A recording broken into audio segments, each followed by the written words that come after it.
Hello बच्चों, welcome back. तो बच्चों, इस चैप्टर की सारी थ्योरी हम खत्म कर चुके हैं। चैप्टर नंबर 1 का इलेक्ट्रिक चार्जेस एंड फील्ड का टोटल थ्योरी ऑल वीडियोस आपके पास हम खत्म कर चुके हैं। उनसे रिलेटेड अच्छे अच्छे क्वेश्चंस, बहुत इंपॉर्टेंट क्वेश्चंस भी, कंसेप्ट बेस्ड भी हम ऑलरेडी हमारे थ्योरी के साथ साथ हमने वहां पर अटेम्प्ट किए हैं, राइट। अब बारी इस चैप्टर के लास्ट पार्ट की, जो कि हमारा NCERT solutions, right.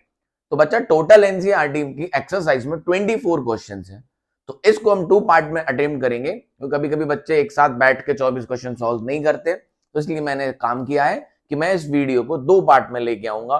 First part में बच्चा हम 1 to 12 क्वेश्चन सॉल्व करेंगे, 1 to 12। और सेकेंड पार्ट में बच्चा हम 12 to 24 क्वेश्चन सॉल्व करेंगे, सॉरी 13 to, है ना। फर्स्ट टू 1 to 12 इस पार्ट में, है ना, और नेक्स्ट पार्ट में 13 to 24। ये वीडियो एक साथ 2 पार्ट में डलेगा, पार्ट 1 पार्ट 2। पार्ट 1 में रहेंगे 1 to 12 और पार्ट 2 में रहेंगे 13 to 24। क्लियर है? तो फटाफट से पेन कॉपी उठा लीजिए और मैं कहता हूं आप अपने पास एनसीईआरटी के क्वेश्चंस भी रखिए। आप अटेम्प्ट करिए, बन जाए तो आप वीडियो स्किप कर दो। सेकंड वाला अटेम्प्ट करिए, बन जाए तो वीडियो स्किप कर दो। नहीं बने तो बच्चा आपको वीडियो देखना ही है, और एक बार देख लो, सारे डाउट्स क्लियर हो जाएंगे। डन है ना, गुड टू गो। तो बच्चा, ऑलरेडी मैं आपको पहले भी बता चुका हूं कि मेरे पास कोई एडिटिंग टीम तो है नहीं है, ना ही इतना मेरे पास बच्चा टाइम होता है, क्योंकि ऑफलाइन क्लासेस भी होती है, रात रात को मैं वीडियो बनाता हूं। तो उस वजह से मैं आपको क्वेश्चंस बताता जाऊंगा और उसको हम अटेम्प्ट करते जाएंगे। नहीं भी हो आपके पास क्वेश्चंस तो फर्क भी नहीं पड़ेगा, मैं आपको एक्सप्लेन कर दूंगा what is the question and how we have to solve it. Done, good to go. तो कॉपी पेन उठा लीजिए और फटाफट से एक्सरसाइज सॉल्व करते हैं। तो क्वेश्चन नंबर 1 लेते हैं, ठीक है। आइए,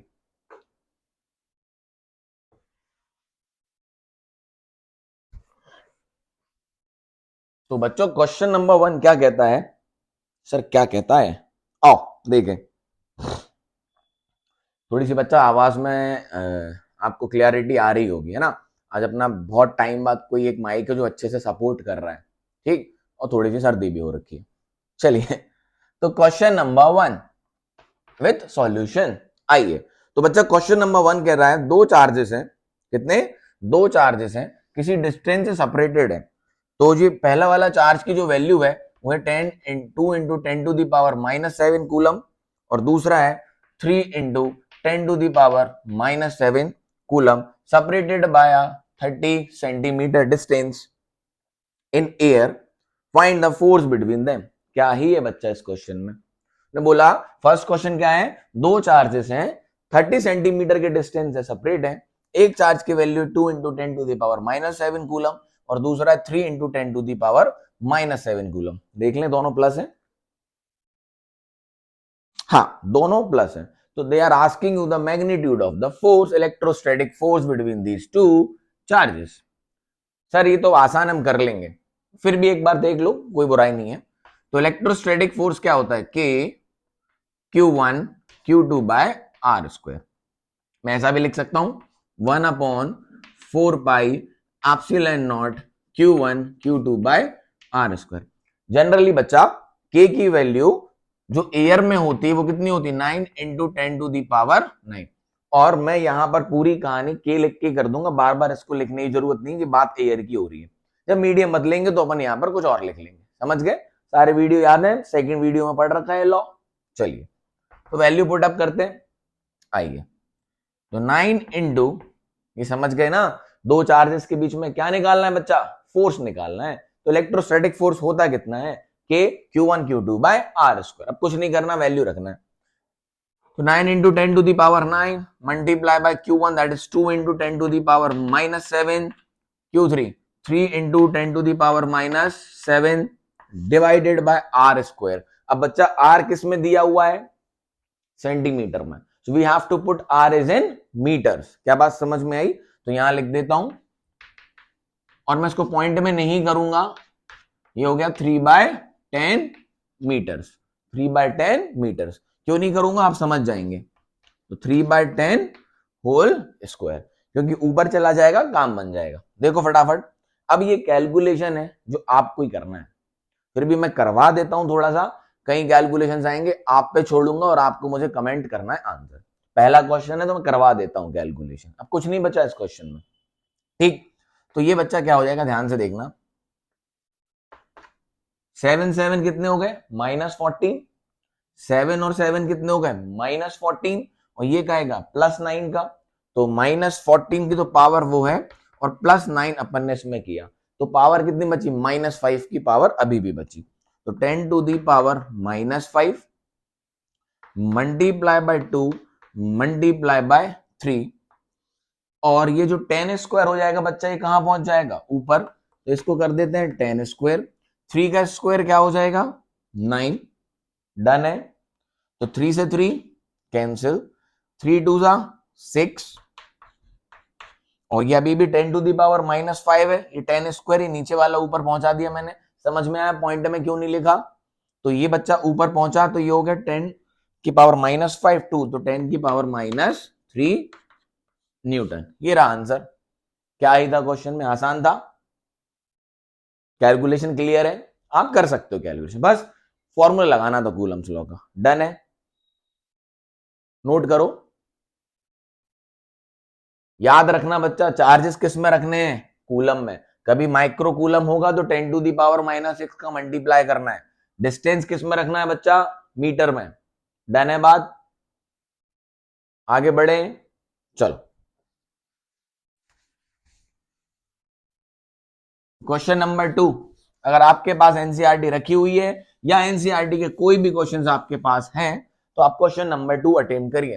देखो बच्चा, पढ़ाई कैसे होती है, आप बस ईयरफोन लगा के अगर देखते रहोगे तो ना तो आप बस देख लोगे सॉल्यूशन कैसा है और उसके बाद भूल जाओगे, first try to attempt the question, नहीं बनता है देखो सॉल्यूशन, ठीक है, बट एक बार खुद से पहले अटेम्प्ट करो थ्योरी पढ़ने के बाद।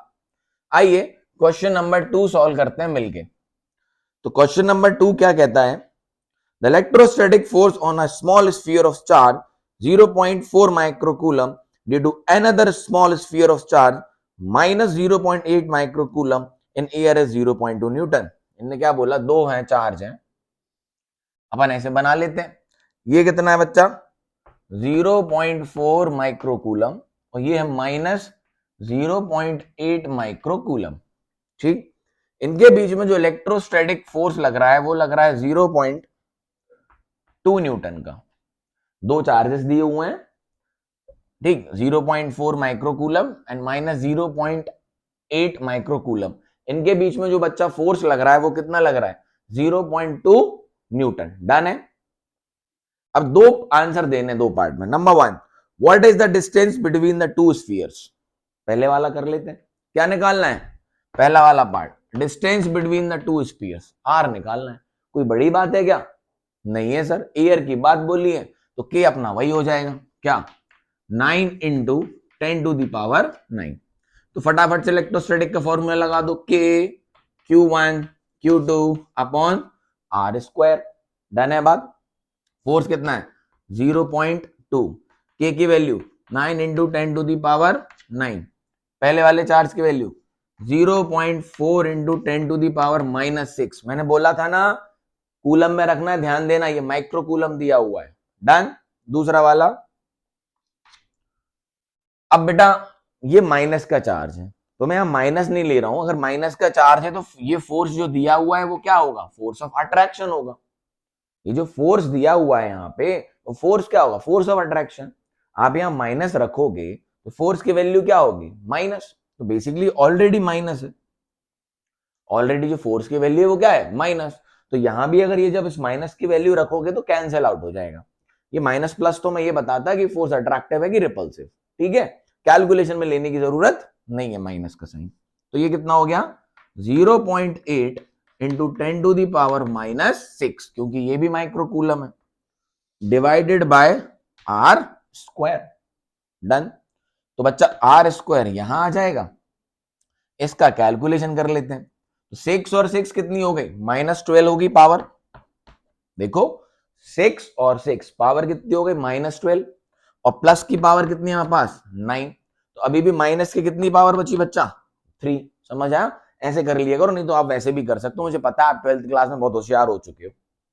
तो 9 इंटू 0.4 इंटू 0.8 इंटू बचा, अब बोलो 10 की पावर कितना बचा, -3 डिवाइडेड बाय 0.2 डिवाइडेड बाय 0.2। ठीक है, और अब आपको ऐसे और नहीं करना है तो आप क्या कर सकते हो, इस 0.4 को आप लिख सकते हो 4, 0.8 को क्या लिख सकते हो 8, और यहां 10 की पावर -2 का कर दो मल्टीप्लाई। कैलकुलेशन बता रहा हूं जनरली, क्या कर सकते हो, R square is equal to 9 into 4 multiply by 8, और ये 10 की पावर -2 का मल्टीप्लाई करना पड़ेगा ना, देखो दिखाओ, -3 और 10 की पावर -2 डिवाइडेड बाय 0.2। समझ आया मैंने क्या किया, पीआरडी है, यस और नो। मैंने क्या किया, पॉइंट हटा दिए, कैलकुलेशन आसान करने के लिए क्या करें, पॉइंट हटा दिए, डन, क्लियर है, यस और नो। तो ये क्या हो गया, 9 इंटू 4 इंटू 8 इंटू 10 की पावर -5, 10 की पावर -5 डिवाइडेड बाय 0.2। अब बच्चा 0.2 को भी मैं 10 से ऊपर मल्टीप्लाई कर सकता हूं, 10 से नीचे मल्टीप्लाई कर सकता हूं, तो ये हो गया 2, और जब 10 से ऊपर मल्टीप्लाई करोगे तो हो जाएगा 10 की पावर -4। डन, बोलो आया, बस ये आर स्क्वायर की वैल्यू है, इसका रूट ले लो, कहानी खत्म, ये काट दो, 2 1 जा 2 2 जा, क्लियर है, डन। अब इसकी आप रूट लेके वैल्यू निकाल लो, इसी का क्या ले लो, रूट। सॉल्व आप करोगे, इतना टाइम नहीं है, मैं आपको बस बता सकता हूं कि कैसे करना है। डन, बोलो, क्लियरिटी है। So when you solve it, you will get 0.12 meters. मेरे पास आंसर तो मैंने बता दिया, आप सॉल्व करोगे तो ये आना चाहिए, कमेंट करके बोल देना सर हाँ आ गया, ठीक है, डन है, बोलो, ओके फाइन। कुछ नहीं किया हमने इसमें, क्या किया है, बस कूलम्स लॉ का फॉर्मूला लगाया है और आर की वैल्यू निकाली है। पुराने वाले क्वेश्चन में क्या किया था, पुराने वाले क्वेश्चन में याद करो सर, उसमें हमने फोर्स की वैल्यू निकाली थी, बाकी सब चीजें गिवन थी। इसी का सेकंड पार्ट देखो क्या बोल रही है, सेकंड पार्ट में, what is the force on the second sphere due to the first, same, what is the force on second sphere due to one, जो अभी हमने पहले निकाला वो क्या था, force on one due to two. अभी बोल रहे हैं what is the force on two due to one, तो दोनों पे फोर्स कैसा लगता है, सेम लगता है, पता है इलेक्ट्रोस्टैटिक में दो चार्ज एक दूसरे के ऊपर सेम फोर्स लगाते हैं, है ना, बट अपोजिट डायरेक्शन में। क्लियरिटी है, बोलो, याद करो ये पढ़ा था, force on one due to two is always equal to minus of force on two due to one, तो force on second charges will be same. Done, note कर ले, ये कंसेप्चुअल क्वेश्चन हुआ, ये कैसा हुआ, थ्योरेटिकल कंसेप्चुअल क्वेश्चन, उसी में पूछ लिया आपसे। डन है, बोलो, हाँ सर। तो आइए थर्ड क्वेश्चन करते हैं, आओ, बहुत आसान है, बता देता हूं कैसे करना है, आप करेंगे। Question number third, whether following ratio is dimensionless, K into E square divided by G M E into M P. वो आपसे ये पूछ रहे हैं, ये जो रेशियो दिया हुआ है के, जो कि क्या है, इलेक्ट्रोस्टैटिक कांस्टेंट, ई क्या है, चार्ज ऑन द इलेक्ट्रॉन, या फिर चार्ज कह सकते हो, charge on the charges E 1.6 into 10 to the power -19, G क्या है, ग्रेविटेशनल कांस्टेंट, एम ई क्या है, मास ऑफ द इलेक्ट्रॉन, और एम पी क्या है, mass of the proton. Basically बच्चा ये फॉर्मूला का है, आओ इस फॉर्मूले को थोड़ा ऐसा लिखें, k into e divided by are square divided by G M e m p upon r square. ये basically force, electrostatic force divided by gravitational force between the two charges का फॉर्मूला है ये, रेशियो है, क्या है, ratio of electrostatic force divided by gravitational force. मैं कह रहा हूं दो चार्जेस हैं, प्रोटॉन समझना, या इलेक्ट्रॉन और प्रोटॉन दिए हैं, तो ये क्या हो गया इलेक्ट्रॉन और ये क्या हो गया प्रोटॉन, उनके बीच में डिस्टेंस कितना है r, तो इनके बीच में इलेक्ट्रोस्टैटिक फोर्स भी लगेगा और ग्रेविटेशनल फोर्स भी लगेगा, क्योंकि इनका भी मास होता है और इनका भी मास होता है, इलेक्ट्रॉन का भी मास होता है, प्रोटॉन का भी मास होता है। तो आर स्क्वायर से आर स्क्वायर क्या हो गया कैंसिल, तो ये क्या बन गया के की square, k e square upon G M E into M p. समझ में आया आपको दिया क्या है, this is just an ratio of, this is just a ratio of electrostatic force to the gravitational force. तो बच्चा मैं यहीं से बोल सकता हूं ये यूनिट लेस है, क्यों, ये रेशियो ही किसका है, फोर्स और फोर्स का रेशियो है, तो फोर्स और फोर्स का रेशियो तो यूनिट लेस ही होगा। आओ करके दिखा देते हैं। के की यूनिट क्या होती थी, याद करो, न्यूटन, बोलो, मीटर स्क्वायर पर कूलम स्क्वायर, ये के की यूनिट होती थी। तो इसको कैसे लिख सकता हूं, newton metre square C to the power -2। E क्या है, ई क्या है, ई तो चार्ज, इसकी यूनिट क्या होती है कूलम, तो ई क्या हो गया कूलम स्क्वायर। जी क्या है, जी क्या है ग्रेविटेशनल कांस्टेंट, इसकी यूनिट बताओ, newton metre square divided by KG square. इसको कैसे लिख सकते हैं, newton metre square KG to the power -2। समझ में अब ये मास है इलेक्ट्रॉन और मास ऑफ प्रोटॉन, इनकी यूनिट क्या होगी केजी, और रख दो, इसमें रखो के की, newton metre square C to the power -2, E की C square divided by G की न्यूटन मीटर स्क्वायर केजी की पावर -2, और m into M KG into KG, तो केजी स्क्वायर। समझ आया, C to the power -2 C to the power 2 cancel, newton से newton cancel, metre square से metre square cancel, KG की -2 और KG की +2 ये भी कैंसिल, तो क्या आ गया यूनिट लेस। बेसिकली रेशियो ही किसका है, इलेक्ट्रोस्टैटिक फोर्स और ग्रेविटेशनल फोर्स का। तो फोर्स और फोर्स का जो रेशियो होगा बच्चा वो क्या होगा, यूनिट लेस ही तो होगा, नोट करो।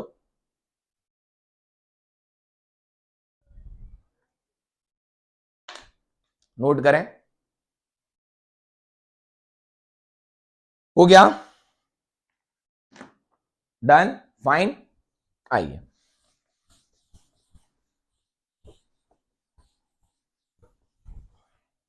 अब उन्होंने बोला कि इसकी क्या निकालो, अगर ये यूनिट लेस है तो इस यूनिट लेस जो भी ये कांस्टेंट बना, अभी से कोई कांस्टेंट बन गया ये, तो इसकी क्या निकालो वैल्यू, क्या निकालो वैल्यू, तो के की value 9 into 10 to the power 9 multiply e की value 1.6 into 10 to the power -19 whole square divided by G gravitational constant, याद करो क्लास 11th में पढ़ा होगा, 6.67 into 10 to the power -11। Mass of electron, mass of electron होता है बच्चा 9.1 into 10 to the power -31। Mass of proton, बच्चा mass of proton होता है 1.6 इंटू 10 टू दी पावर -27। ये सब चीजें याद होनी चाहिए, बट बोर्ड का जब एग्जाम आता है ना तो ऊपर सारे कांस्टेंट की वैल्यू गिवन होती है, बट हमें याद होना चाहिए, दिमाग में मत रखना ये गिवन है, क्योंकि हम 12th क्लास के बच्चे हैं, ये सब चीजें हमें पता होनी चाहिए। डन है, इसका कैलकुलेशन कौन करेगा, आप, इसका कैलकुलेशन कौन करेगा, आप। फालतू में टाइम खराब करूंगा वीडियो का, मैं करता भी रहूंगा, आप उसके मार दोगे, बेटर है कि कैलकुलेशन कौन करे, आप करोगे, ठीक, done. So when you calculate you will approximately 2.3 into 10 to the power 39, 2.3 into 10 to the power 39।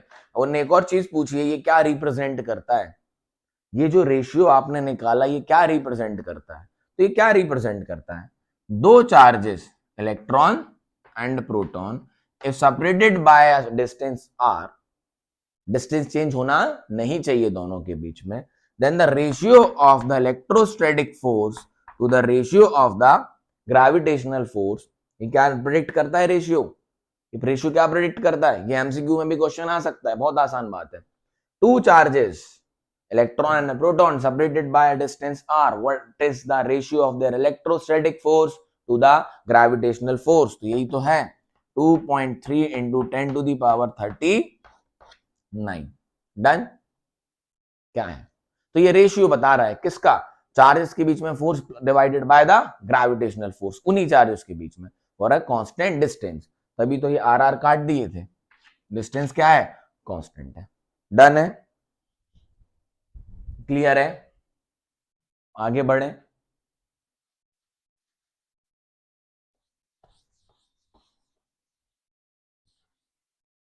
आइए तो क्वेश्चन नंबर 4 अटेम्प्ट करिए।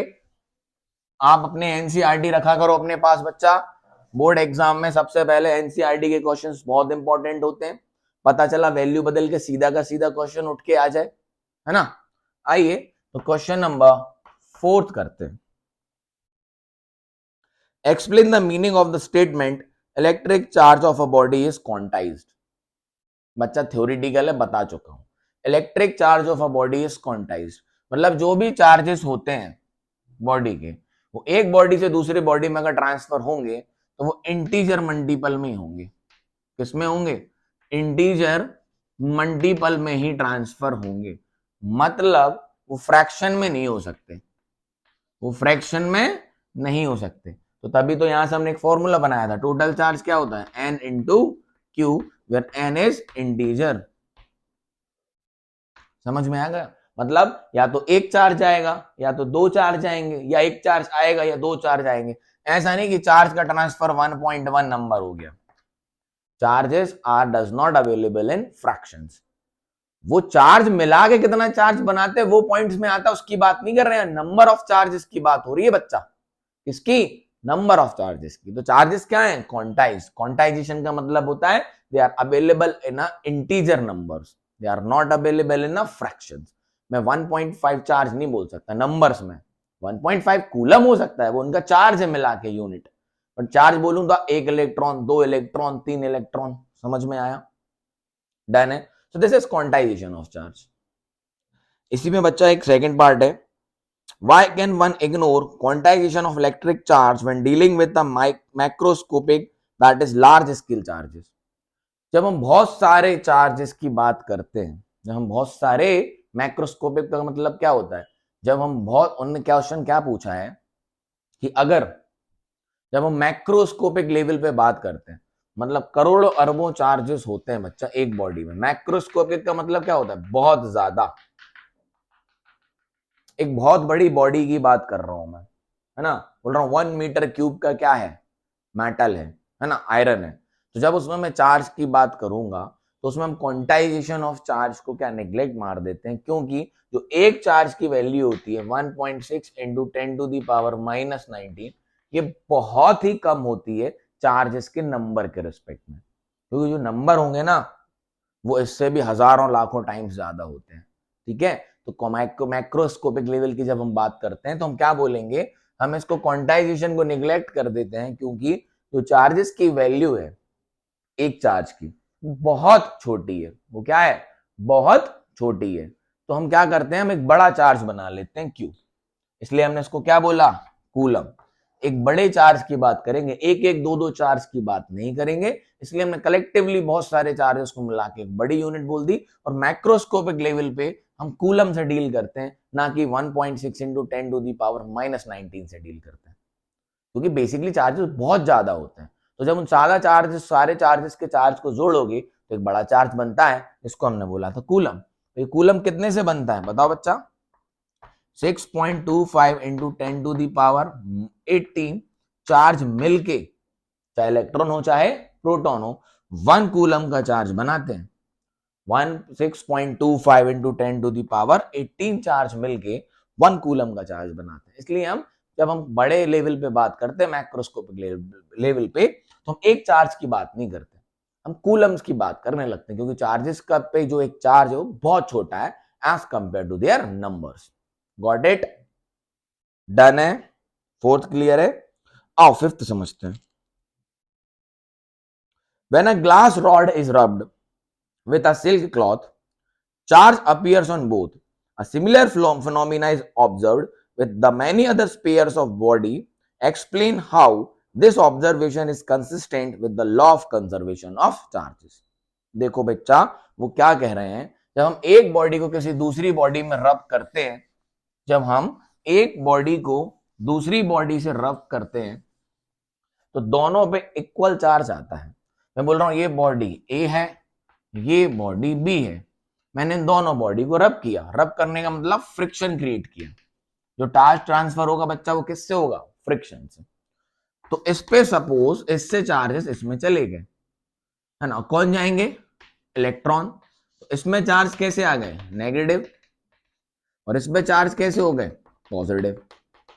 अब मैं कह रहा हूं इस पे जो चार्ज आए वो कितने आए? 100 माइनस के। तो इसमें चार्ज कितना क्रिएट हुआ? प्लस। तो वो ये पूछ रहा है ये सबके साथ वैलिड है? हाँ, because charge are conserved. Charge neither be created nor be destroyed, they just can be transferred from one body to another. तो ये हमेशा इक्वल नंबर में, और जो चार्ज क्रिएट होता है तो दो चार्ज साथ में क्रिएट होते हैं। अगर इस पे एक चार्ज नेगेटिव आया है तो बच्चा इस पे एक चार्ज पॉजिटिव आएगा। तो ये हमेशा पेयर्स में आते हैं चार्जेस। कैसे आते हैं चार्जेस? हमेशा पेयर्स में आते हैं। तो ये हमेशा क्या रहते हैं? कंजर्व्ड। ये हमेशा क्या होते हैं? कंजर्व्ड होते हैं बच्चा। Neither be created nor be destroyed. दो बॉडी के बीच में कभी भी चार्ज का ट्रांसफर होगा तो एक बॉडी और दूसरे बॉडी में सेम नंबर ऑफ चार्जेस होंगे, क्योंकि अगर हम इनको फिर से जोड़ेंगे तो नेट चार्ज कितना हो जाएगा? फिर से 0। समझ आया? They are conserved. तो ये कंसिस्टेंट है सब जगह, है ना। किसी भी दो बॉडी के बीच में जब चार्ज का ट्रांसफर होता है तो दो पेयर में चार्ज क्रिएट होते हैं, ये प्लस और माइनस। ऐसा नहीं कि सिर्फ माइनस क्रिएट हो जाएंगे, अगर इसमें माइनस क्रिएट हुए हैं तो इसमें प्लस क्रिएट हो जाएंगे। That is charges are conserved in nature. फिर से जोड़ो तो उतने ही है। डन है बात? क्लियरिटी है? आगे बढ़े। ये फिफ्थ क्वेश्चन था। सिक्स्थ क्वेश्चन देखो। 4 पॉइंट चार्जेस। कितने चार्जेस? पॉइंट चार्जेस कितने? 4 are place at a vertices of a square of side 10 centimetre. ध्यान दीजिए, एक स्क्वायर है जिसकी साइड, क्वेश्चन नंबर कौन सा है ये? 6th। एक स्क्वायर है जिसकी साइड कितनी है बच्चा? 10 सेंटीमीटर। इसके वर्टाइसेस पे चार्जेस रखे हुए हैं 2 माइक्रोकूलम, -5 माइक्रोकूलम, अगेन 2 माइक्रोकूलम और -5 माइक्रोकूलम। ठीक, are located at a corner of a square ABCD of side 10 centimeter.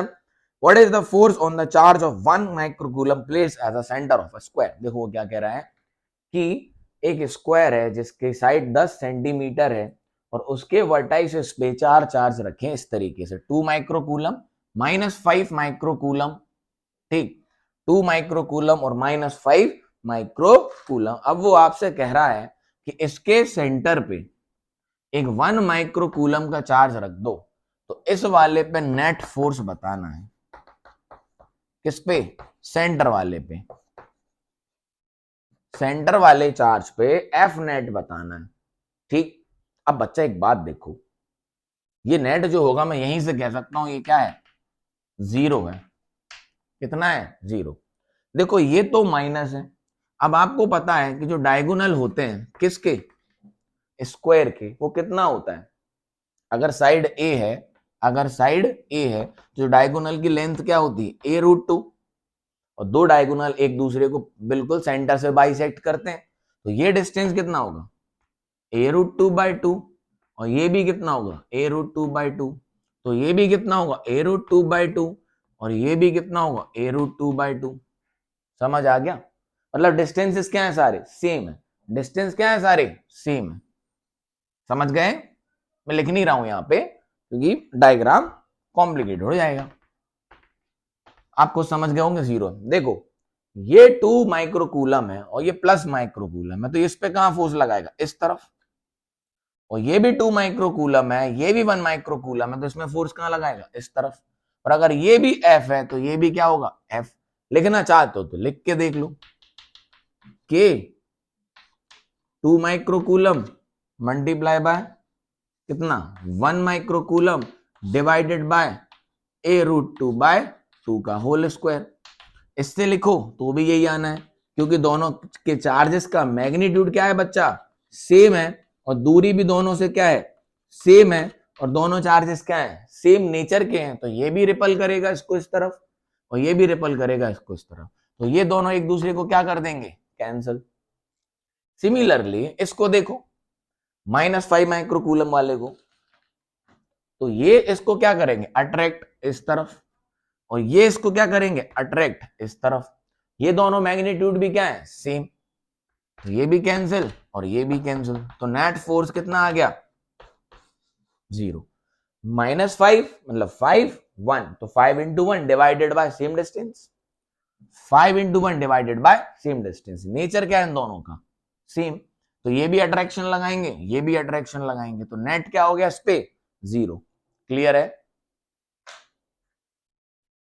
Question number 6 clear है, नोट करो। ये क्यों हो गया, क्योंकि ये चार्जेस जो वर्टाइसेस पर रखे थे ये सेम थे, और सेंटर के लिए चार्ज पे जो हमने फॉर्मूला लगाएंगे तो सब इनके कारण क्या आएगा, सेम, क्योंकि ये डिस्टेंस और डिस्टेंस भी क्या है, सेम, क्योंकि डायगोनल जो होते हैं स्क्वायर के वो आधा आधा बांटते हैं दोनों को, तो ये भी सेम होगा, ये भी सेम होगा, ये भी सेम होगा, ये भी सेम होगा, तो सारे फोर्सेस की जो वैल्यू भी आएगी वो भी सेम होगी। यहां आया रिपल्शन, रिपल्शन, इसकी वजह से यहां पर रिपल्शन, इसकी वजह से यहां पर रिपल्शन, इनने एक दूसरे को काट दिया, इनकी वजह से यहां पर अट्रैक्शन, इनकी वजह से यहां पर अट्रैक्शन, तो इन दोनों ने एक दूसरे को काट दिया। डन, आगे बढ़े। अच्छा से समझ आ रहा है बच्चा, एक बार जरूर देखना इस वीडियो को, पूरा देखना है ना, मुझे पता है आप कर भी लोगे, लेकिन थोड़ा सा शॉर्ट में भी मैं आपको सिखाता जा रहा हूं कैसे करने हैं कैलकुलेशंस। डन, तो क्वेश्चन नंबर 7 उठाते हैं, आइए। An electrostatic field lines is a continuous curve, that is the field lines cannot have a sudden break। कुछ नहीं, थ्योरेटिकल है, बोल रहे हैं जो इलेक्ट्रिक फील्ड लाइंस होती हैं वो कंटिन्यूअस लाइंस होती हैं। मैं कह रहा हूं ये प्लस क्यू चार्ज है, यहां से इलेक्ट्रिक फील्ड लाइंस निकल रही हैं, ठीक, इस तरीके से, तो उन्होंने ये बोला कि ये कंटिन्यूअस होती है, इनमें ब्रेक नहीं होता। ब्रेक का मतलब ये यहां टूट जाए और फिर यहां से चालू हो जाए, इसमें ब्रेक नहीं होता। वाई? इसका जनरल सा रीजन है कि जब भी किसी इलेक्ट्रोस्टैटिक फील्ड में अगर मैं कोई चार्ज प्लस क्यू रखूंगा तो इसमें जो फोर्स है वो हमेशा इस डायरेक्शन में लगता रहेगा। ऐसा नहीं कि यहां तक फोर्स लगा और इसके बाद फोर्स लगना बंद कर दिया और वो यहां के बाद यहां चला जाए। समझ में आया? मतलब अगर यहां पर मैं चार्ज को रखूं तो फोर्स ना लगे, ऐसा हो नहीं सकता। ऐसे समझाता हूं, ये जो इलेक्ट्रिक फील्ड है यहां जा रही है, प्लस से बाहर की तरफ निकलती है और यहां पर ब्रेक हो जाए, है ना, और हमें पता है इलेक्ट्रिक फील्ड की डायरेक्शन में प्लस चार्ज पे फोर्स लगता है, तो मैं एक छोटा सा चार्ज Q0 यहां रखा, तो ऐसा नहीं कि इस पे यहां फोर्स नहीं लगेगा, यहां भी इस पे फोर्स लगेगा और यहां भी फोर्स इस पे लगेगा। बात समझ में आई? जो इलेक्ट्रिक फील्ड लाइंस होती हैं वो कंटिन्यूअस होती हैं, ब्रेक नहीं होती। समझ में आया? इसका अगर ब्रेक होती तो इस पे यहां पर फोर्स नहीं लगना चाहिए था, लेकिन इस पे यहां पर फोर्स लगता है। किसी भी चार्ज पे इलेक्ट्रिक फील्ड में कंटिन्यूअस फोर्स लगता रहता है, कहीं भी ब्रेक नहीं होता। तो जब कंटिन्यूअस फोर्स लगता है तो इलेक्ट्रिक फोर्स होता क्या है, इलेक्ट्रिक फील्ड इंटू क्यू, मतलब वहां पर इलेक्ट्रिक फील्ड है और इलेक्ट्रिक फील्ड है तो इलेक्ट्रिक फील्ड लाइंस है। समझ आ गया? So how you will write this answer? कैसे लिखोगे? Electric field lines are a continuous lines because the force applied on any charge placed in an external electric field is continuous. The force does not break. Therefore, the electric field is not zero between any positions. Therefore, these lines are continuous. समझ गए? समझा दिया, लिख आप अपनी language में सकते हो। सेकंड क्वेश्चन देखते हैं, सीखा, आइए। Explain why two field lines never cross each other at any point. ये हमने इलेक्ट्रिक फील्ड लाइंस की प्रॉपर्टीज में ऑलरेडी पढ़ रखा है। क्या कह रहे हैं ये, दो इलेक्ट्रिक फील्ड लाइंस एक दूसरे को इंटरसेक्ट नहीं करती। क्वेश्चन नंबर 7 चल रहा है। वो कह रहे हैं बताइए दो इलेक्ट्रिक फील्ड लाइंस एक दूसरे को इंटरसेक्ट नहीं कर सकती। सही बात है, मैं कह रहा हूं एक इलेक्ट्रिक फील्ड लाइंस ये आ रही है और दूसरी ये आ रही है, पॉइंट ऑफ इंटरसेक्शन ये हो गया। मतलब अगर मैं यहां पर टेंजेंट डालूं, अगर मैं यहां पर टेंजेंट डालूं तो थोड़ा और अलग तरीके से बना देता हूं। मैंने कहा ये एक इलेक्ट्रिक फील्ड लाइंस है, एक ये दूसरी है, आओ इस पर टेंजेंट डालें। तो इस इलेक्ट्रिक फील्ड का डायरेक्शन तो ये रहा और इस इलेक्ट्रिक फील्ड का डायरेक्शन ये रहा। मतलब अगर आप इस पॉइंट पे चार्ज रखते हो क्यू नॉट प्लस का, तो या तो बच्चा वो यहां जा सकता है या तो बच्चा वो यहां जा सकता है। एक चार्ज कहीं दो जगह नहीं जा सकता ना। इस पॉइंट पे रखोगे तो इसका कोई ना कोई एक डायरेक्शन होगा, दो नहीं हो सकते। So when eight a point of intersection if two lines, answer कैसे लिखोगे? If two lines intersect each other then at point of intersection there are two directions of electric field. Therefore the charge has to move on two directions, which is not possible. Therefore they do not intersect. Therefore they do not intersect. Do not intersect. दो electric field lines कभी intersect नहीं होते। Reason आपके सामने, क्योंकि अगर intersect होगी तो इंटरसेक्शन पॉइंट, कॉमन पॉइंट पे दो टेंजेंट आ जाएंगे हमारे पास इस तरीके से, और डायरेक्शन क्या हो जाएंगे? दो। मतलब अगर मैं कोई चार्ज रखता हूं यहाँ पे तो उसमें यहां भी फोर्स लगेगा और यहां भी फोर्स लगेगा, मतलब वो यहां भी चलेगा और यहां भी चलेगा, which is not possible. Done. So two electric field lines never intersect each other. Done है। ये बी पार्ट था 7 का। फर्स्ट वाला पार्ट वो था कंटिन्यूअस लाइंस वाला जो जस्ट एक्सप्लेन किया। डन है। आगे बढ़े तो क्वेश्चन नंबर 8 पढ़िए। सर कहां से पढ़े? बेटा एनसीईआरटी लेके बैठो, मजा आएगा आपको, मैं गारंटी लेता हूं। आपको फील होगा कि आप लाइव क्लास में बैठे हो। कोशिश पूरी रहेगी कि आपको फील करा पाऊं कि आप कहां बैठे हैं, लाइव क्लास में। डन? यस और नो? तो क्वेश्चन नंबर 8 अटेम्प्ट करते हैं। तो क्वेश्चन नंबर 8 क्या कह रहा है? 2 point charges 3 microcoulomb and -3 microcoulomb are located 20 centimeter apart in vacuum. आइए, ये कितना है? QA 3 microcoulomb और दूसरा कितना है? QB, ये कितना है? ये है अपना -3 microcoulomb separated by a distance of 20 centimeter. 20 centimetre की डिस्टेंस से ये सेपरेटेड है। तो बच्चा इसमें जो नंबर 1 निकालना है, what is the electric field at the mid point O of the line A B joining the two charges. बहुत आसान सा सवाल है। वो ये कह रहे हैं कि इस पॉइंट पे इलेक्ट्रिक फील्ड कितनी होगी, इस पॉइंट पे इलेक्ट्रिक फील्ड कितनी होगी। दो चार्जेस हैं, क्यू ए जिसकी वैल्यू है 3 माइक्रोकूलम और दूसरा है क्यू बी जिसकी वैल्यू है -3 माइक्रोकूलम।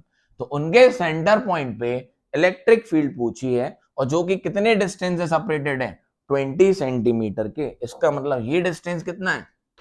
10 सेंटीमीटर और ये डिस्टेंस कितना है? 10 सेंटीमीटर। डन।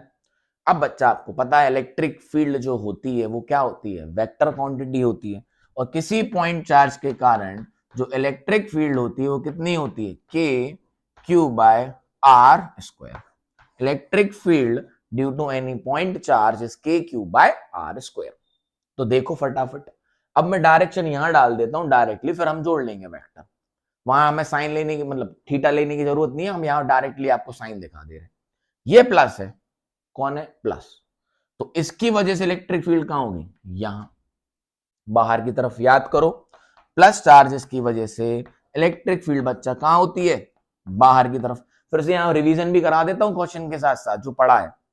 माइनस है, ये बच्चा माइनस है, -3 माइक्रोकूलम। तो माइनस के वजह से बच्चा इलेक्ट्रिक फील्ड कहां होती है? अंदर की तरफ।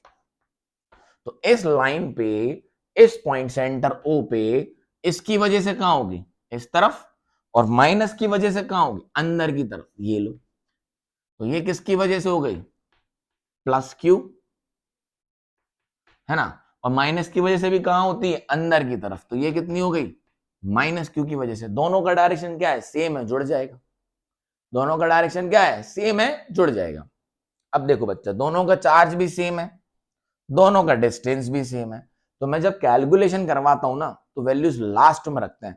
तुम पहले इसकी निकाल लोगे, फिर इसकी निकाल लोगे, फिर प्लस करते रहोगे, ऐसा करने की जरूरत नहीं है, क्योंकि जो इलेक्ट्रिक फील्ड की वैल्यू है, मैग्नीट्यूड की बात कर रहा हूं, इलेक्ट्रिक फील्ड की जो वैल्यू है वो प्लस क्यू के कारण और माइनस क्यू के कारण सेम है। मैग्नीट्यूड क्या है, सेम है। क्यों सेम है, दोनों चार्जेस सेम है, ये 3 माइक्रोकूलम है, ये -3 माइक्रोकूलम है, तो बस चार्ज की तो डिफरेंस है माइनस प्लस का, और डिस्टेंस भी कितना है, 10 सेंटीमीटर और 10 सेंटीमीटर। डन। तो इलेक्ट्रिक फील्ड कितनी होगी, ध्यान से सुनना, मैं डिस्टेंस को लिख लेता हूं ए, आर लिख लेता हूं, डिस्टेंस को लिख लेता हूं आर, ये भी आर और ये भी आर, तो इसकी वजह से लिखूंगा तो K Q by are square, और उसकी वजह से भी कितना लिखूंगा, प्लस के क्यू बाय आर स्क्वायर। दोनों की डायरेक्शन सेम है, चार्ज सेम है, तो K Q by are square, K Q by are square. R अलग अलग डिस्टेंस होता तो R1 R2 होता, अलग अलग चार्जेस होते तो K1 K2 लिख लेता। ये क्या है, क्यू ए है, और ये क्या है, क्यू बी है। यहां से इसका डिस्टेंस कितना है, 10, और यहां से भी कितना, 10। अरे सर सब समझ आ गया। तो नेट इलेक्ट्रिक फील्ड कितनी हो गई, सेम डायरेक्शन है, 2 टाइम्स हो जाएगी, 2E upon r square. Done है, बोलो डन है। आओ सर, आप हमेशा यहां से इस तरफ आ जाते हो, आदत है बेटा, क्या एक्सप्लेन में क्वेश्चन सेंटर में ले लेता हूं इस तरफ, फिर यहां आ जाता हूं, आप समझ तो पाते होंगे। अरे समझ में आया, ये के है, के 2k³ बाय आर स्क्वायर। अब क्या बचा, वैल्यू रखनी है, तो 2 इंटू के की वैल्यू 9 इंटू 10⁹9, चार्ज की वैल्यू 3 इंटू 10⁻⁻, बोलो कितना, माइक्रोकूलम है तो -6। आर की वैल्यू, आर कितना है, 10, आर कितना है 10, लेकिन 10 सेंटीमीटर है, तो 1/10 मीटर। समझ रखे हो कि पॉइंट में क्यों नहीं कर रहा हूं, तो 1/10 स्क्वायर, तो ये कितनी हो गया, 2 इंटू 9 इंटू 10⁻⁹ मल्टीप्लाई बाय 3, 10⁻⁶, और ये 10 स्क्वायर कहां चला जाएगा, ऊपर, तो 10 स्क्वायर। ठीक, 9 और 2 कितने हो गए, 11, और 11 में से -6 गए, 11 में से -6, तो कितना बचा बच्चा, 5। तो ये क्या आ गया, 2 इंटू 3 इंटू 9, 9 2 जा 18, ऐसे कर लो, 3 2 जा 6, और 6 9 जा 54, यस और नो, मल्टीप्लाई बाय 9 और 2 ये ऐड हो जाएंगे 11, और ये कितना है -6, तो पावर कितनी हो गई, बोलो, प्लस किए ना, तो 10⁵ इसकी यूनिट क्या होती है, न्यूटन पर कूलम। बच्चा चेक कर लेना कोई गलती तो नहीं कर दी, मेरे हिसाब से तो सही है। के चार्ज की वैल्यू 3 माइक्रोकूलम, अरे इनको जोड़ दिया ना तो सीधा 2 टाइम्स हो गया, तो 2 का मल्टीप्लाई कर दिया, और हम लिख देंगे डायरेक्शन कहां है, towards minus charge. Net electric field का डायरेक्शन कहां होगा, टूवर्ड्स -3 माइक्रोकूलम। कहां होगी, इस तरफ ही तो है नेट, यही तो है ई नेट। वैल्यू कितनी होगी, ये रही, हमने डायरेक्शन यही ले लिया पहले ही, वेक्टर की तरह क्या ही जोड़ना है, ये का डायरेक्शन इस तरफ और इसका भी डायरेक्शन इस तरफ along the line A B, ये वाली है ना, यही आ गई ई नेट, ये अपनी ई, ये अपनी ई प्लस कर दी तो 2E, और इस ई और ई की वैल्यू क्या है, सेम है, क्योंकि चार्जेस सेम है और डिस्टेंस सेम है। डन, नोट कर लो, कैलकुलेशन देख लेना, गलती तो नहीं की। 10/1/10, 10 ऊपर पहुंचा, 10 का स्क्वायर, 10 का स्क्वायर 9 और 2 11, 11 में से 6 का अपना 5 बचा, 9 3 2 जा 6, और 6 9 जा 54। डन है, ठीक, नोट करो, मैं सेकंड पार्ट कराता हूं तब तक। सर पहले नोट तो कर लें, क्या कराते हो तब तक, अरे कोई ना, कर लेंगे।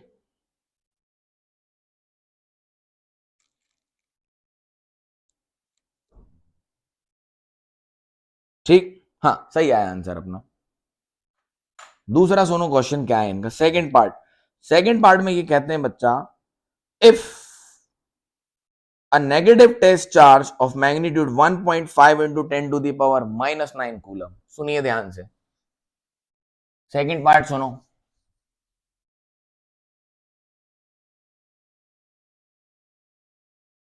सेकंड पार्ट सुनो, ये क्या कह रहा है, इफ यही है अपना, ये क्यू ए था और ये अपना क्यू बी था, ये अपना सेंटर था, ये -3 माइक्रोकूलम और ये +3 माइक्रोकूलम, और यहां पर जो इलेक्ट्रिक फील्ड आई वो कितनी ई आई, और वो नेट किस तरफ आई, इस तरफ।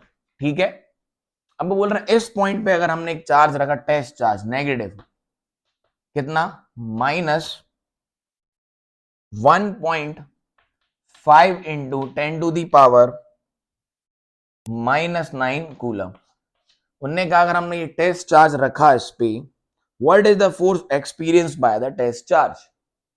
समझ में आया, what is the force experience by the test charge. तो हमें कुछ भी नहीं करना, फोर्स क्या होता है, E इंटू क्यू।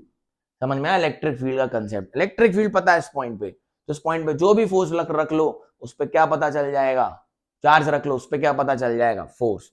तो F is equal to E की value 54 into 10 to the power 5। इसको आप चाहें तो ऐसे भी लिख सकते हैं, 5.4 इंटू 10 टू दी पावर 6। अरे इसको ऐसे लिख सकते हैं ना, 5.4 इंटू 10 टू दी पावर 6। कितना चार्ज है, 1.5 into 10 to the power -9। Negative का है, इसका मतलब इलेक्ट्रिक फील्ड किस तरफ है, इस तरफ। तो नेगेटिव चार्ज पे फोर्स कहां लगता है, opposite direction of electric field, तो इस तरफ लगेगा ये। समझ में, वैल्यू अपन बता देते हैं, डन। बोलो, तो फोर्स की वैल्यू कितनी आई, 5.4 into 1.5, 10 to the power -9, 10 to the power 6, तो 10 टू दी पावर -3, मल्टीप्लाई आप कर लेना। 5.4 को 1.5 में मल्टीप्लाई कर लेना, multiply -10 to the power -3 newton. Done है, ये फॉर्मूला होता है फोर्स का, ये याद रखना, बहुत काम आएगा, आप ही नहीं आगे वाले चैप्टर्स में भी काम आएगा। डन है, बोलो, ये क्वेश्चन नंबर कौन सा था, 9 ना, हो गया 9। आसान है सर, ये तो बहुत आसान है, हमने खुद कर ली, कोई बात नहीं, अगर प्रॉब्लम आए तो देख लेना। तो क्वेश्चन नंबर 10 पे मूव करते। अरे यस और नो कैलकुलेशन करना है तो भी बता देता हूं, ये कितना आएगा, 8.1 इंटू 10 टू दी पावर -3। जब इसको मल्टीप्लाई करोगे, मैं नहीं करता हूं कैलकुलेशन, मुझे पता है तुम लोग कैलकुलेशन में बहुत मिस्टेक करते हो, यहां से देखते रहो, सीधा कैलकुलेशन पेपर में जाके करते हो। मैं सच बता रहा हूं, मेरा जो एक्सपीरियंस है, मैंने इतने एग्जाम चेक करे ना, सीबीएसई के भी और बच्चों के भी जो सीबीएसई के एग्जाम्स देते हैं, वो क्या करते हैं, वो देख लेते, अरे फॉर्मूला लगाना है, हाँ लगा लिया, ये आ गया, कैलकुलेशन नहीं करते।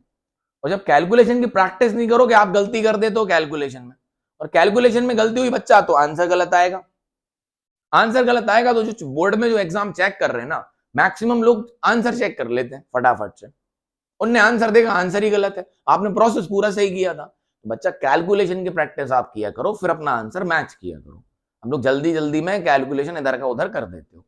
ठीक, तो जैसे इसका मल्टीप्लाई कर रहे हो, पता चला मल्टीप्लाई में कुछ दिक्कत कर दी, माइनस की पावर जोड़ने में कुछ दिक्कत कर दी, तो खुद ट्राई किया करो कैलकुलेशन। कंसेप्ट क्या है, करना कैसे, ये मैंने सिखा दिया, but try to do the calculation by your own. Got it, done, हाँ सर करेंगे। तो क्वेश्चन नंबर 10 लेते हैं, आइए क्या कह रहा है क्वेश्चन नंबर 10, पढ़ो आप लोग, आपके पास भी होगी एनसीईआरटी। नहीं बच्चा, क्वेश्चन नंबर 9 नहीं था, ये 8 था। ये कौन सा था, क्वेश्चन नंबर 8 था। अब क्वेश्चन नंबर 9 करेंगे, क्या करेंगे, क्वेश्चन नंबर 9 करेंगे।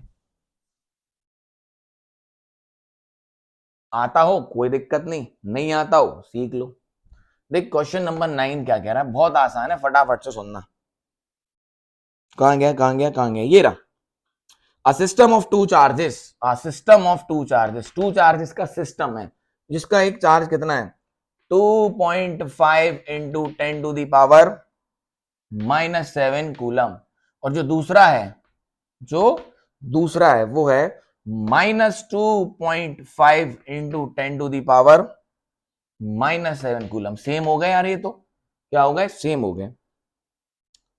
Are located at a point, ये एक पॉइंट पे लोकेटेड है ए, जो कि आपको दिया हुआ है 0,0, -15 सेंटीमीटर, और जो बी वाला है बच्चा वो आपको दिया हुआ है 0,0, 15 सेंटीमीटर, है ना, respectively. What are the total charges in electric dipole movement of the system. बहुत आसान है, ये डाइपोल ही है। आप ध्यान से देखो, वो आपसे ये कह रहे हैं दो चार्जेस हैं, क्यू ए इतना और क्यू बी इतना, दोनों सेम है, नेचर अपोजिट है, दोनों सेम है, देखो वैल्यू सेम है, नेचर क्या है, अपोजिट है। कहां पर रखे हुए हैं, 0,0, -15, 0,0, यहां पर ये रखे हुए हैं। तो आपको नेट चार्ज बताना है, क्या बताना है, नेट चार्ज सिस्टम का और इनका डाइपोल मूवमेंट। तो पहला आंसर तो यहीं ले लो, नेट चार्ज का, नेट चार्ज। तो नेट चार्ज कितना है बच्चा, 0 है, नेट चार्ज कितना है, 0 है, क्यों, क्यू नेट क्या होता है, Q1 प्लस Q2, और ये डाइपोल है, तो डाइपोल का नेट चार्ज तो 0 ही होता है। डाइपोल का मतलब क्या होता है, टू सेम मैग्नीट्यूड के चार्ज अपोजिट नेचर के, दो सेम मैग्नीट्यूड के चार्ज अपोजिट नेचर के, इसी को तो इलेक्ट्रिक डाइपोल बोलते हैं, पढ़ा था ना। तो इसका कितना है 2.5 इंटू 10⁻⁻⁷ प्लस इसका कितना है -2.5 इंटू 10⁻⁷, जोड़ दोगे तो कितना हो गया 0, बिकॉज इट्स अ डाइपोल, तो नेट चार्ज तो 0 होना है। अब बच्चा इसको लोकेट करते हैं, पॉइंट याद रखना, आपको पॉइंट पता है ना कैसे होते हैं कोऑर्डिनेट में, ये x, ये y, ये z, ये x, ये y, ये z। तो ये डाइपोल है, ये तो कंफर्म है, तो इसका डाइपोल मूवमेंट बताना है, और ये रखा यहां पे है, ए पे और बी पे। ए पे मतलब ये रखे हुए हैं और बी पे ये रखे हुए हैं। समझ में आया, यस और नो। आ इसको लोकेट करके दिखाता हूं मैं, कोई बड़ी चीज नहीं है।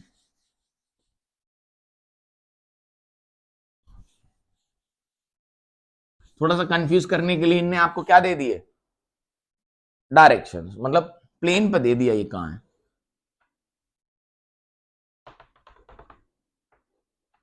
ये अपनी y, ये अपनी x और ये अपनी z। समझ में आया,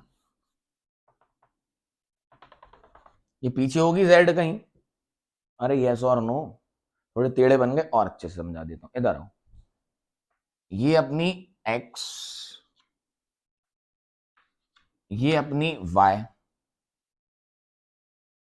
और ये अपनी z, और ये पीछे कौन सी आएगी, -z, पीछे कौन सी आएगी, -z। तो ये चार्जेस कहां रखे हुए हैं, एक तो रखा है +z पे 15, मतलब ओरिजिन से दूरी कितनी है 15, एक उस तरफ रखा है -15 पे, तो ये कितना हो गया बच्चा, -15। मैं कह देता हूं ये QA है और ये QB है, ये क्या है, QA है और ये QB है। क्या बात समझ में आई, डन।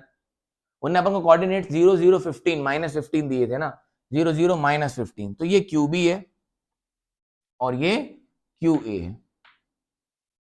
क्या बात समझ में आई, अरे QA का कोऑर्डिनेट -15 था ना, चेक कर लेता हूं एक बार, वो भी तो बताना पड़ेगा किस तरफ रखा है, नहीं तो दिक्कत हो जाएगी। कोऑर्डिनेट्स देखो, are placed at a coordinates 0, 0, -15 और बी दिया हुआ है 0, 0, 15। बेटा क्योंकि डाइपोल मूवमेंट बदल जाएगा, इसलिए हमें कोऑर्डिनेट भी याद रखने पड़ेंगे, मतलब सेंस पता होना चाहिए किस तरफ रखें।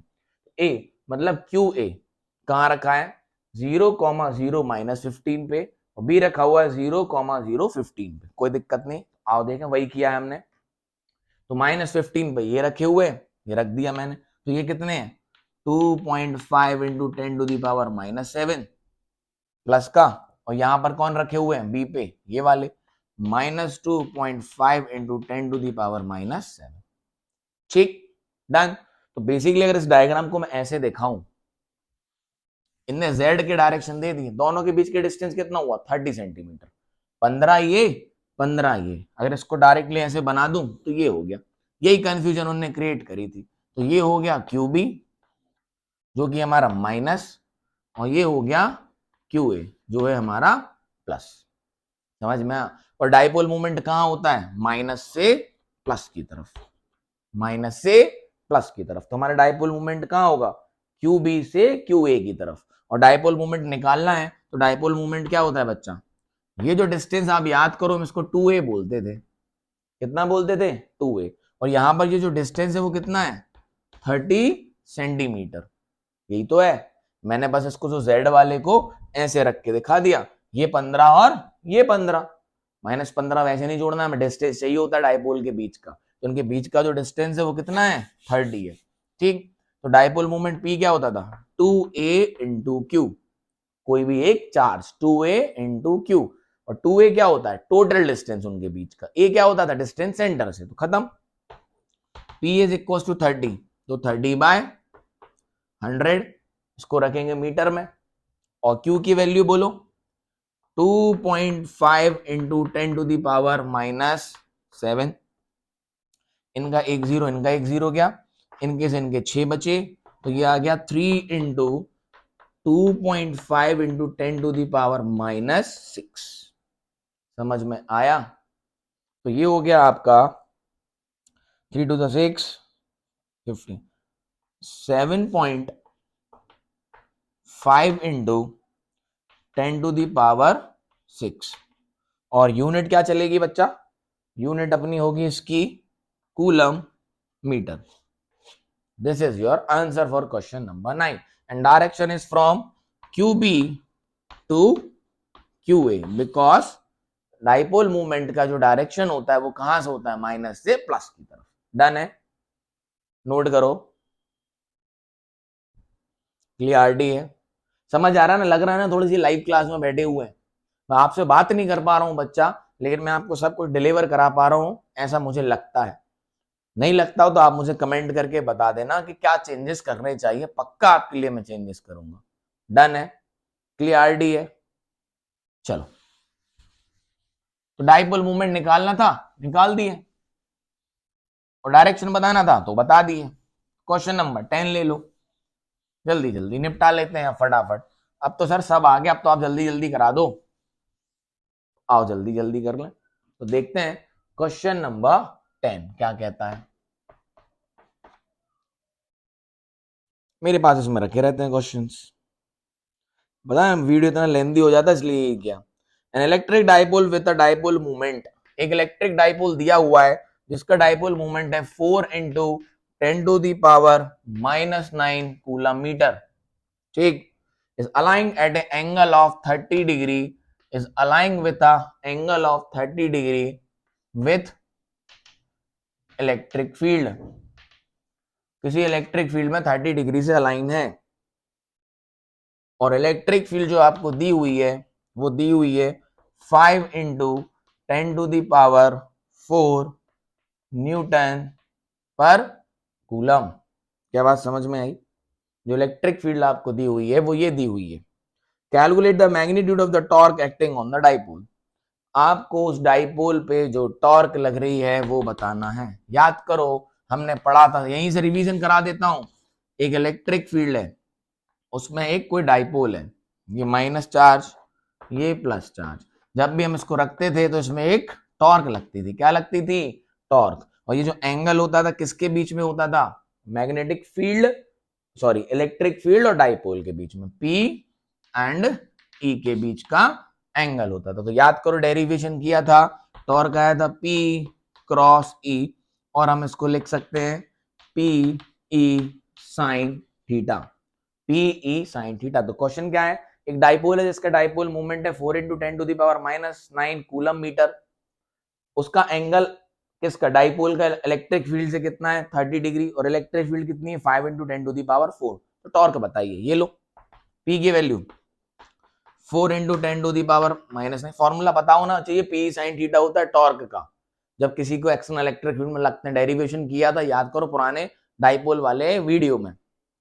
ठीक, E की वैल्यू 5 इंटू 10⁻⁴, साइन 30 की वैल्यू यहां लिखेंगे 1/2, तो साइन 30 की वैल्यू 1/2, तो 2 1 जा 2 2 जा 5 2 जा 10, और इधर आओ 10 to the power -9, 10 to the power 4, तो ये हो गया 10 टू द पावर -5, नहीं आया, तो 10 to the power -5 multiply by 10, तो 10 टू द पावर -4।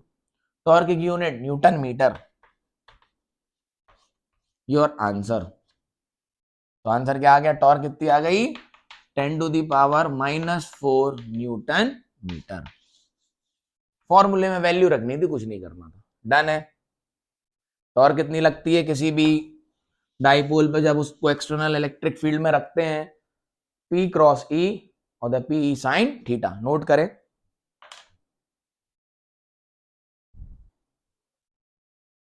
डन। फटाफट क्वेश्चन नंबर 11 लेते हैं।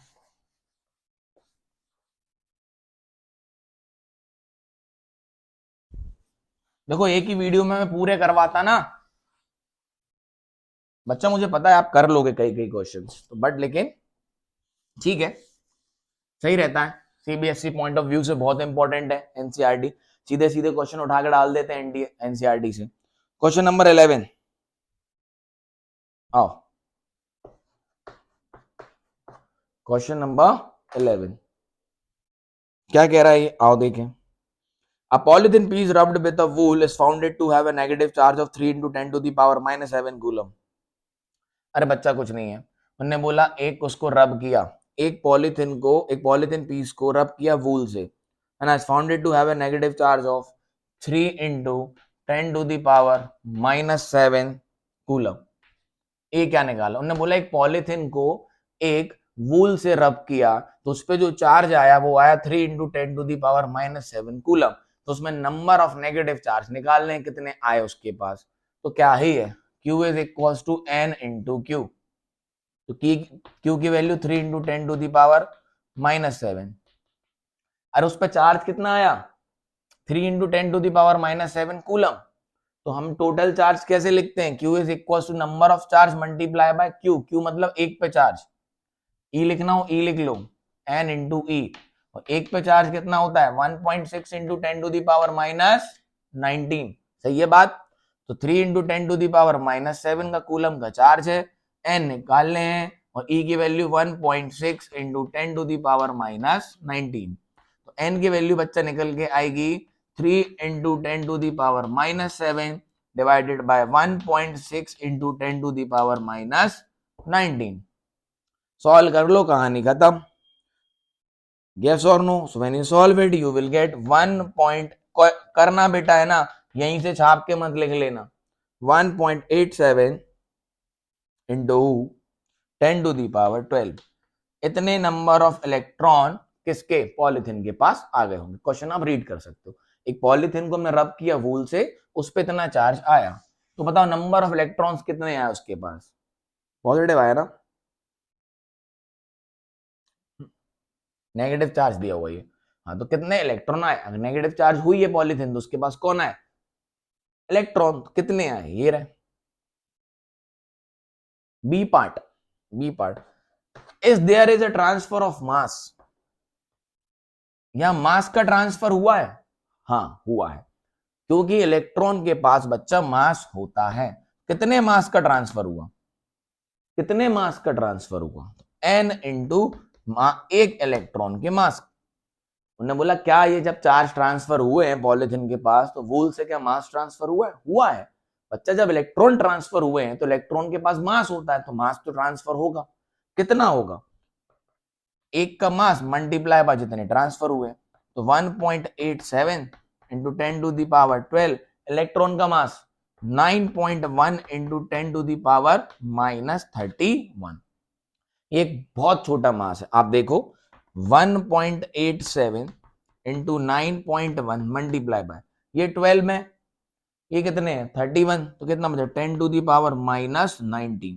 बहुत ही नेग्लिजिबल मास है, क्या है, बहुत ही नेग्लिजिबल मास है। मास ट्रांसफर तो हुआ है but that mass is very very small, as negligible mass कह सकते हैं उसको, केजी। समझ आया, डन है। क्वेश्चन नंबर 11 क्लियर है। तो आज के वीडियो का लास्ट क्वेश्चन हम करने जा रहे हैं, क्वेश्चन नंबर 12। क्यों लास्ट रखा है मुझे पता है, 1 घंटे से ज्यादा आप भी वीडियो नहीं देख सकते हो, है ना। मैं बना तो दूंगा, मुझे कोई दिक्कत नहीं है। मैं तो 3-4 घंटे, आप जितने घंटे बोलो मैं पढ़ा सकता हूं कंटिन्यूस। और लाइव क्लास में बैठे हो तो कोई टाइम की बच्चा लिमिट ही नहीं है, आप जितनी देर पढ़ सकते हो मैं उतनी देर पढ़ा सकता हूं। तो क्वेश्चन नंबर 12 लेते हैं बच्चा। हाँ, क्या कहता है क्वेश्चन नंबर 12? सर सारे क्वेश्चन कहते ही हैं। हाँ बच्चा, two insulated charge copper sphere A and B have their center separated by a distance of 50 centimetre. दो स्फीयर हैं, एक ए है दूसरा बी है, उनके जो सेंटर सेपरेटेड है वो 50 सेंटीमीटर दूरी पे है, ठीक। What is the mutual force of electrostatic repulsion if the charge on each is 6.5 into 10 to the power minus 7? 6.5 into 10 to the power minus 7 और 6.5 into 10 to the power minus 7 coulomb, ठीक। The radii of A and B are negligible compared to the distance of separation, ठीक। तो पूछ रहे हैं क्या ही है बच्चा, इसका सेकंड पार्ट अच्छा है, इसका सेकंड पार्ट अच्छा है। पहला पार्ट देखो, देखो दोनों चार्जेस सेम है, तो ये भी इसको मैं Q मान लेता हूं, इसको भी मैं क्या मान लेता हूं Q, और डिस्टेंस कितना R, तो इनके बीच में लगने वाला फोर्स क्या होगा, F is equals to K Q into Q divided by R square. ये भी Q है, ये भी Q है। क्यों Q Q मान ले, क्योंकि मैं वैल्यूज लास्ट में रखता हूं बच्चा, लास्ट में ही हमेशा वैल्यू रखा करो, कैलकुलेशन आसान हो जाता है। अगर चार्जेस सेम दिखे तो ये भी Q और ये भी Q, डिस्टेंस क्या मान लो R, तो ये बन गया फॉर्मूला। तो K की वैल्यू बोलो, मैं यहां पर ठीक है, कहीं भी हो आप पहले आप इस नोटेशन फॉर्म में पूरा काम कर लिया करो, लास्ट में वैल्यू पुट अप कर लिया करो। डन, बोलो। तो देखो 1 K की value 9 into 10 to the power 9, Q की value 6.5 into 10 to the power minus 7, Q1 Q2 माने तुम्हारी मर्जी, 6.5 into 10 to the power minus 7 divided by 50 क्या है सेंटीमीटर, मीटर में कर लो तो 50 बाय 100, तो 5 बाय 10, क्लियरिटी है, 5 बाय 10, तो ये हो गया 5 बाय 10 का होल स्क्वायर, क्योंकि मैं 10 को कहां ले जाऊंगा ऊपर, तो देखो फिर क्या हो गया, ये हो गया अगेन वही 7 7 14, ये भाई साहब 10 भी ऊपर पहुंचेंगे तो हो जाएंगे 10 की पावर 2, और 9 में 2 प्लस होगा तो 11 हो जाएगा। ध्यान से सुनना, ये जो 10 है इतना कैलकुलेशन है आपको करना है, करवा रहा हूं, लेकिन ये 10 कहां पहुंचेगा ऊपर, 10 कहां पहुंचेगा ऊपर, 10 का स्क्वायर, तो ये 10 का स्क्वायर और प्लस 9 11 हो गए, और -7 -7 -14 होगा। अरे समझ आया, तो -3 अभी भी बचा, तो क्या बचेगा 9 into 6.5 into 6.5 into 10 to the power -3 divided by 5 का स्क्वायर 25। नोट करो, कैलकुलेशन करो, पॉज करो वीडियो और कैलकुलेशन करो, मैं तो लिखवा दूंगा आंसर डायरेक्ट, मुझे तो पता है आंसर, है ना। हाँ, आप कैलकुलेशन करो, समझ आया कैसे किया, वैल्यू रखी है बस, क्या रखी है वैल्यू। तो जब आप इसको कैलकुलेट करोगे बच्चा, तो ये जो फोर्स की वैल्यू कैलकुलेट करने के बाद आएगी वो आएगी आपकी 1.52 into 10 to the power -2 newton. This is your answer, 1.52 into 10 to the power कितना, कहां गया, -2 न्यूटन। डन है, नोट कर लो, पॉज कर लो। इसका सेकंड पार्ट अच्छा है, वो इंपॉर्टेंट है, मेरे को वही बताना था जनरली, ये तो आप कर लेते हैं। सेकंड पार्ट क्या कह रहा है, after doubling the charge, charge को क्या कर दो डबल, चार्ज को क्या कर दो डबल, ठीक, और distance between them is half, distance को कर दो हाफ, तो फोर्स क्या हो जाएगा, मेरी बात सुनना फिर से, वो आपसे क्या कह रहे हैं कि आप चार्ज को क्या कर दो, डबल। सेकेंड पार्ट करवा रहा हूं, फर्स्ट पार्ट हो चुका है, दो चार्जेस हैं, 6.5 इंटू 10 टू द पावर -7 और 6.5 into 10 to the power -7, same charge है, इनके बीच में फोर्स निकालना है, सेपरेटेड बाय डिस्टेंस 50 सेंटीमीटर। ठीक, निकाल दिया, ये रहा, डन। अब वो क्या कह रहे हैं, सेकेंड पार्ट सुनो।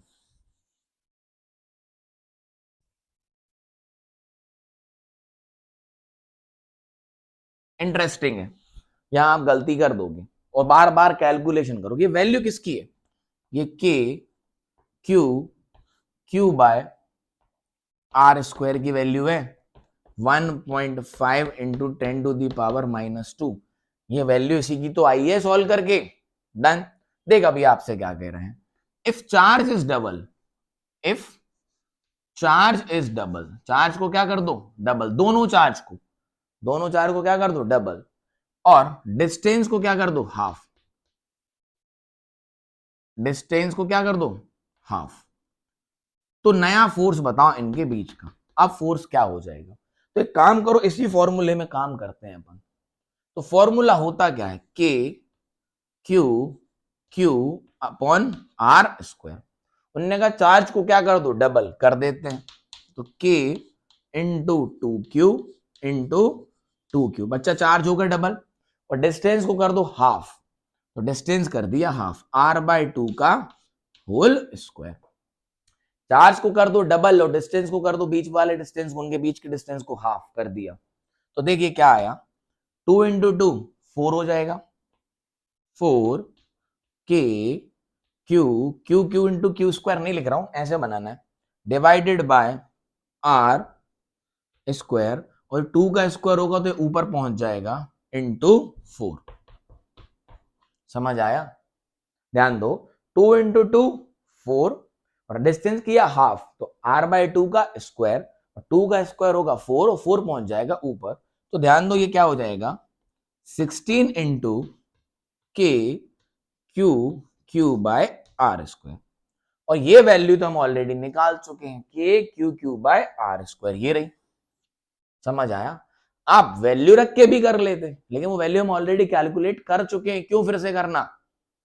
आप यहां वैल्यू रख के भी डायरेक्ट कर लो, कोई बुराई नहीं है, क्यू की वैल्यू पता है, इस वाले क्यू की वैल्यू पता है, हाँ जो थी 6.25 into 10 to the power -7, R की वैल्यू पता है 50 सेंटीमीटर, रख के भी कर सकते हो, बट एक तरीका देखो स्मार्ट वर्क, क्योंकि ऑलरेडी निकाल लिया है, ऑलरेडी निकाल लिया, तो कितना हो गया 16 into 1.5 into 10 to the power -2 newton. समझ गए, अरे सर मजा आ गया, समझ गए, बार बार कैलकुलेशन करने की जरूरत थोड़ी है, इसको डबल किया ये हो गया 4, इसको हाफ किया ये हो गया 4 ऊपर पहुंचा, 4 इंटू 4 16 टाइम्स बढ़ गया। ये भी पूछ सकते थे फोर्स कितने टाइम्स बढ़ जाएगा, 16 टाइम्स, अरे यस और नो, 4 16 टाइम्स हो जाएगा, तो चेंज क्या हुआ 15 टाइम्स। समझ आया, फोर्स नया फोर्स कितना हो गया, पुराने फोर्स का 16 टाइम्स, तो चेंज क्या हुआ 16 माइनस पुराना 1, 15 टाइम्स। समझ आया, चेंज 15 टाइम्स, हो कितना गया 16 टाइम्स। कैलकुलेट करो इसको, तो ये आएगा 0.243 न्यूटन, 0.243 न्यूटन। समझ गए, यस और नो। मैं कैलकुलेशन भी करा सकता हूं बेटा, टाइम खाएगा, वीडियो और लेंदी हो जाएगा, तो आंसर में लिख देता हूं, कैलकुलेशन पार्ट आपका है। तो आई होप कि ये पूरे 12 क्वेश्चंस आपको अच्छे से समझ आ गए होंगे, और ये एनसीईआरटी के सॉल्यूशंस का पार्ट 1 था। ठीक, नेक्स्ट पार्ट फटाफट से मैं इसी के जस्ट वीडियो के बाद डाल दूंगा, क्वेश्चन नंबर 13 से क्वेश्चन नंबर 24। डन है, यस और नो। तो बच्चा अच्छे से नोट्स बनाइए, किसी क्वेश्चन में प्रॉब्लम हो आप फिर से एक बार सॉल्यूशन देखिए, आई गारंटी आपको समझ आ जाएगा। डन है, यस और no. Till then try question number 13 to 24, try करो, जो नहीं बनेगा वो वाला डायरेक्ट वीडियो में देख लेना, स्किप कर देना, कोई परेशानी बुराई नहीं है, और देखना हो तो देख लेना।